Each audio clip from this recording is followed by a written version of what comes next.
আসসালামু আলাইকুম। আজকে আপনাদের মুরগির মাংস রান্না দেখাবো। প্রথমে কড়াইয়ে আমি ৬-৭টা পেঁয়াজ কেটে নিয়েছি, সেগুলো দিলাম এবং একটু গরম মশলা দিলাম। ২ টেবিল চামচ রসুন এবং আদা বাটা দিলাম। এবার এখানে ধনিয়া, জিরা, হলুদ, লবণের গুঁড়া ১.৫ চামচ করে দিয়েছি। নেড়ে নেব। একটু সামান্য পানি দিয়ে মশলাটাকে কষিয়ে নিতে হবে। এবার আমি এখানে মুরগির মাংসগুলো দিয়ে নিব।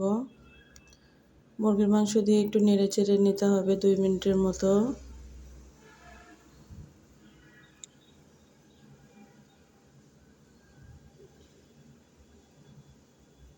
এখন এখানে আমি পটল এবং আলু দেব। পটলগুলো উপরের অংশ চেঁচে নিয়েছি আর আলুগুলো ছুলে নিয়ে এরকম কিউব করে কেটে নিয়েছি। এখন এই পটল, আলু এবং মাংস দিয়ে মুরগির মাংসটাকে রান্না করব। ঢেকে দিলাম। ঢেকে দিয়ে কিছুক্ষণ রান্না করতে হবে।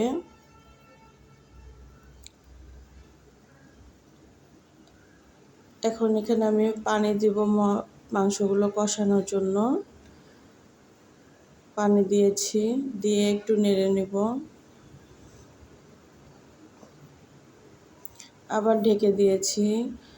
এখন মাংসটাকে একটু ভালোভাবে নেড়ে চেড়ে কষিয়ে নেব। আপনারা যারা কখনো পটল এভাবে রান্না করে খাননি মাংসের সঙ্গে, একবার খেয়ে দেখবেন। এটা খেতে খুব ভালো লাগে।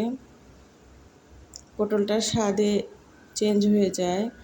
ঝোলের জন্য পানি দিলাম।